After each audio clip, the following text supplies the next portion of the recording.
le coût d'opportunité est au cœur de la décision économique. Si je reviens par exemple à la Coupe du monde de football 2014 au Brésil, les Brésiliens sont descendus dans la rue pour contester la construction, en l'occurrence des grands stades, en disant « nous ne voulons pas des stades, mais nous voulons des écoles, nous voulons des hôpitaux, nous voulons des logements, nous voulons des transports en commun, etc. » Donc cela pose le problème de la prise de décision en matière de tels choix sociaux. Au nom de quoi va-t-on mettre en avant le fait qu'il est légitime d'organiser une Coupe du monde de football?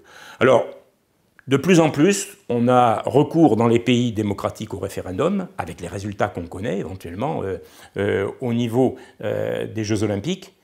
Il est bien évident que dans un pays comme la Russie, le problème ne se pose pas.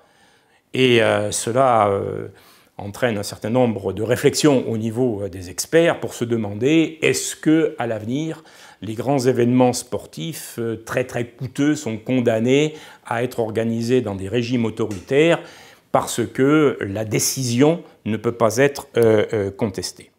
Alors ce que je dis personnellement, c'est que ce calcul en termes de coût d'opportunité, c'est-à-dire est-ce que l'investissement ne serait pas mieux utilisé, n'aurait pas une meilleure rentabilité sociale ailleurs que dans les stades ou dans l'organisation d'un grand événement sportif, n'aurait pas une meilleure utilité au niveau donc d'autres secteurs comme l'éducation, la santé, les transports, etc. Donc ce calcul n'est jamais fait et personnellement je le regrette, mais il devrait être effectué. Et alors comme un tel calcul est très difficile, on voit que, eh bien, il y a une sorte d'instrumentalisation maintenant du calcul, de l'évaluation de l'héritage intangible des grands événements. L'héritage intangible, c'est du soft power, c'est la place internationale du pays donc dans la scène géopolitique, c'est l'identité nationale, c'est la fierté nationale d'avoir été capable d'organiser un grand événement.